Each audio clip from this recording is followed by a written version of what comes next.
CM Revanth Reddy మాట్లాడుతున్నారు, live ద్వారా పెట్టుకుంటారు. గుండెల్లో గుర్తు పెట్టుకొని గుండెల నిండా వారిని అభిమానిస్తారు.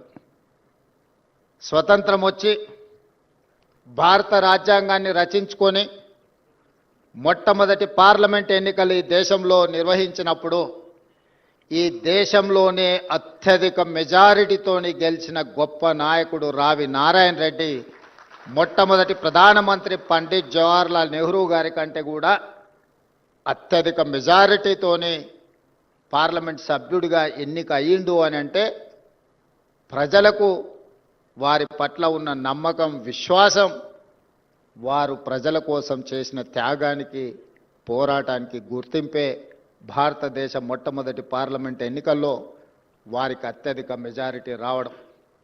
నాకు తెలిసినంతవరకు పెద్దలు సుదర్శన్ రెడ్డి గారు సవరించాలి, ఒకవేళ నేను చెప్పిన దాంట్లో ఏదైనా లోపం ఉంటే, మొట్టమొదటి పార్లమెంట్ సమావేశాలను, పార్లమెంట్ భవనాన్ని ఆనాటి ప్రధానమంత్రిలో, రాష్ట్రపతిలో, ఇతర నాయకులు ప్రారంభించలేదు. భారతదేశంలో అత్యధిక మెజారిటీ వచ్చిన రావి నారాయణ రెడ్డి గారి చేతనే పార్లమెంటు భవనాన్ని ప్రారంభింపజేయడం ద్వారా మొట్టమొదటి ప్రధానమంత్రి పండిట్ జవహర్లాల్ నెహ్రూ గారు ప్రజా తీర్పును, ప్రజల యొక్క ఆలోచనను ప్రతిబింబించినరు. అంత గొప్ప అవకాశం రావి నారాయణ రెడ్డి గారికి, తెలంగాణ సమాజానికి దక్కింది. అది రావి నారాయణ రెడ్డి గారికి దక్కిన గౌరవం కాదు, ఈ తెలంగాణ సమాజానికే దక్కిన అరుదైన గౌరవం అని చెప్పి నేను ఈ సందర్భంగా తెలియజేయదలుచుకున్నాను. పార్లమెంట్ సభ్యుడిగా, శాసనసభ్యుడిగా, శాసనసభలో ప్రతిపక్ష నాయకుడిగా ఆనాటి రాచరికం మీద పోరాటం చేసిన అనుభవంతో, సాయుధ రైతాంగ పోరాటంలో భూమి కోసం, భుక్తి కోసం, విముక్తి కోసం చేసిన పోరాటం యొక్క ఫలితాలను పేదలకు అందించాలని ప్రజాస్వామిక విధానంలో, చట్టసభలలో, అది పార్లమెంట్లో, శాసనసభలో ప్రజల పక్షాన నిలబడి రావి నారాయణ రెడ్డి గారు చేయవలసిన ప్రయత్నం అంతా చేసిండ్రు. నాకున్న సమాచారం మేరకు వారికి 60 సంవత్సరాల వయసు వచ్చినప్పుడు ఇక ప్రత్యక్ష ఎన్నికలలో నేను పోటీ చెయ్యను అని చెప్పి వారే స్వయంగా ఎన్నికలకు దూరం జరిగి పార్టీ బాధ్యతల నుంచి తప్పుకొని సామాన్య కార్యకర్తగా ప్రజలకు స్ఫూర్తినిచ్చి పార్టీని నడిపించడానికి అన్ని పదవులను త్యాగం చేసిన గొప్ప నాయకుడు రావి నారాయణ రెడ్డి గారు. ఈ కాలంలో మనం చూస్తున్నాం, ప్రజలు ఓడించినా కూడా పదవిని వదులుకోవడానికి ఇష్టపడడం లేదు. కానీ ప్రజలలో నెగ్గి ప్రజా అభిమానం ఉన్నప్పుడే పదవిని, పార్టీ బాధ్యత నుంచి కూడా హుందాగా తప్పుకొని ఇతరులకు అవకాశం కల్పించిన గొప్ప నాయకుడు రావి నారాయణ రెడ్డి గారు. స్వేచ్ఛ కోసం, వెట్టి చాకిరి విముక్తి కోసం కొట్లాడి ప్రజాస్వామ్యాన్ని, రాజ్యాంగాన్ని బలోపేతం చెయ్యాలి, మనమే రచించుకున్న రాజ్యాంగాన్ని పేదలకు అందుబాటులోకి తీసుకురావాలని తన వంతు ప్రయత్నం చేసి మొదటి తరంలో ఒక గొప్ప స్ఫూర్తిని నింపిన రావి నారాయణ రెడ్డి గారి జాతీయ పురస్కారం మలితరంలో జస్టిస్ సుదర్శన్ రెడ్డి గారికి అందించడము అనంటే సముచితమైన స్థానము. ఈ జాతీయ అవార్డుకు రావి నారాయణ రెడ్డి గారు అందించిన సేవలకు దక్కిన గౌరవం. జస్టిస్ సుదర్శన్ రెడ్డి గారికి పురస్కారం అందించడం ద్వారా ఈ పురస్కారానికి గౌరవం దక్కింది. ఈ కార్యక్రమంలో ముఖ్య అతిథిగా పాల్గొనడం నాకు దక్కిన అరుదైన అవకాశము అని చెప్పి నేను భావిస్తున్నా. వేలు లక్షల మంది పాల్గొనే సభలలో పాల్గొంటుంటాం, ఉపన్యాసాలు ఇస్తుంటాం. కానీ ఇక్కడ వేదిక మీద ఉన్న ఒక్కొక్కరు ఒక రకమైన చరిత్ర, అనుభవాలు, వయసు, అదేవిధంగా త్యాగాలు చేసిన వాళ్ళు ఇక్కడ పెద్దలు చాలామంది ఉన్నారు.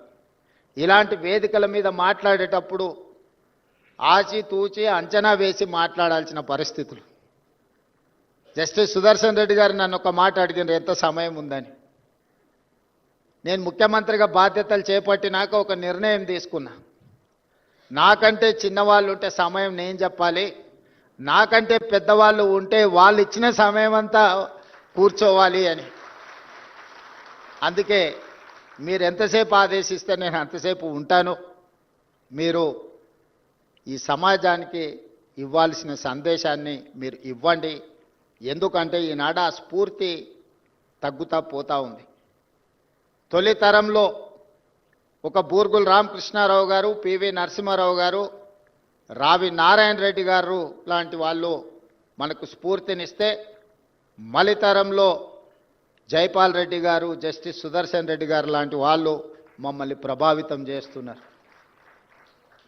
50 సంవత్సరాలు సుదీర్ఘకాలం శాసనసభ్యుడిగా, పార్లమెంట్ సభ్యుడిగా, రాజ్యసభ్యుడిగా, కేంద్ర మంత్రిగా, ఐఎన్పిఆర్ మంత్రిగా, వివిధ హోదాలలో పెట్రోలియం శాఖ మంత్రిగా, అర్బన్ డెవలప్మెంట్ మినిస్టర్గా, ఉత్తమ పార్లమెంటేరియన్గా, దక్షిణాది రాష్ట్రాలలోనే మొట్టమొదటి ఉత్తమ పార్లమెంటేరియన్గా రాణించిన జైపాల్ రెడ్డి గారు లాంటి వాళ్ళు, ఆ తరానికి సంబంధించిన జస్టిస్ సుదర్శన్ రెడ్డి గారు లాంటి వాళ్ళు ఈరోజు తెలంగాణ సమాజానికి ఒక స్ఫూర్తినిచ్చేవాళ్ళు. అలాంటి వాళ్ళు పాల్గొన్న సమావేశాలలో పాల్గొని వారు చెప్పే వారి అనుభవాలను వినడం ద్వారా పరిపాలనలో నిర్ణయాలు తీసుకునే సందర్భంలో అవి మాకు ఉపయోగపడుతూ ఉంటాయి. అందుకే ఇలాంటి సమావేశాలకు వచ్చినప్పుడు సమయంతో కొలవకుండా వాళ్ళ అనుభవం నుంచి ఏమైనా నేర్చుకుందామన్న ఆలోచనతోనే నేను ఈ సమావేశాలలో పాల్గొంటుంటా. జైపాల్ రెడ్డి గారి గురించి కూడా ఒక మాట చెప్పాలి. నాకు వారికి పెద్దగా రాజకీయంగా అంత పెద్ద సత్సంబంధాలు ఏమి ఉండేది కాదు. 2014లో వారు పార్లమెంట్ సభ్యుడిగా 2000 ఓట్లతో ఓడడానికి నేనే కారణం. కానీ ఏ రోజు కూడా వారు నన్ను ఎప్పుడు ద్వేషించలే. 2019లో వారిని పార్లమెంట్ సభ్యుడిగా నిలబడమని నేనే స్వయంగా వెళ్ళి వారితో కూర్చున్నా. ఈసారి ఎట్లయినా మీరు ఎన్నికల్లో నించోండి, మీ గెలుపు కోసం ప్రయత్నం చేస్తాం. 2014లో జరిగిన తప్పిదాన్ని 19లో సరిదిద్దాలనుకుంటున్నాం. మీరు పార్లమెంట్ సభ్యుడిగా పోటీ చేయండి. మోడీ గారు లాంటి ఫ్యాసిస్టులు ఈరోజు పరిపాలన సాగిస్తుంటే మీలాంటి వాళ్ళు చట్టసభలలో ఉండాల్సిన అవసరం ఉన్నది. నిబద్ధత కలిగిన, ప్రశ్నించగలిగిన శక్తి సామర్థ్యాలు ఉన్న మీలాంటి వాళ్ళు ఎన్నికల్లో పోటీ చేయాలని వారిని నేను స్వయంగా కలిసి మాట్లాడిన. కానీ వారు అన్నారు, తరం మారింది, ఇక మేము ప్రత్యక్ష ఎన్నికల్లో పోటీ చేయడం సమంజసం కాదు, నేను ఎన్నికల్లో పోటీ చేయను, మీరు ఎన్నికలను పోటీ చేయండి, మీకు అవసరమైన మా అనుభవాన్ని మీకు అందిస్తామని 2019 ఎన్నికల సందర్భంగా జైపాల్ రెడ్డి గారు అనడం జరిగింది. అంటే సమాజంలో వస్తున్న మార్పును, ప్రజల ఆలోచనను వాళ్ళ యొక్క శైలిలో ఎన్నికలను, ప్రజాస్వామ్యాన్ని చూస్తూ ఇప్పుడు మేము ఆదర్శంగానో లేకపోతే మేము మీకు మార్గదర్శకులుగా నిలబడాల్సిన సందర్భం, మీరు ఎన్నికల్లో పోటీ చేయండి, మేము ప్రోత్సహిస్తాం, భుజం తట్టామని చెప్పి జైపాల్ రెడ్డి గారు, జస్టిస్ సుదర్శన్ రెడ్డి గారు లాంటి వాళ్ళు ఎన్నికల పోటీలో నిలబడ్డప్పుడు ప్రొఫెసర్ కోదండరామ్ గారు లాంటి వాళ్ళు అండగా నిలబడి ఈరోజు తెలంగాణ రాష్ట్రంలో ప్రజాప్రభుత్వం ఏర్పాటుకు సహకరించారు. ఇవన్నీ అనుభవాలు, చరిత్ర మనకు పాఠాలు నేర్పుతుంది. జరుగుతున్న పరిణామాలు మన కళ్ళకు కట్టినట్టుగా కనిపిస్తాయి. ఈ రెండు కలిస్తేనే మన భవిష్యత్ కార్యాచరణగా మారుతుంది. అందుకే ఈనాడు ఒక రావి నారాయణ రెడ్డి గారి యొక్క గొప్పతనము, ఈనాడు అవార్డు గ్రహీత జస్టిస్ సుదర్శన్ రెడ్డి గారి గురించి 2 విషయాలు ప్రస్తావించాల్సిన అవసరం ఉన్నది. మొన్న ఉపరాష్ట్రపతి ఎన్నికల సందర్భంగా కాంగ్రెస్ పార్టీ అధ్యక్షులు మల్లికార్జున్ ఖర్గే గారు, రాహుల్ గాంధీ గారు నాకు ఉదయమే ఫోన్ చేసింది, మాట్లాడేది ఉంది అని. ఏదైనా పార్టీ వ్యవహారాలు అనుకున్నాం.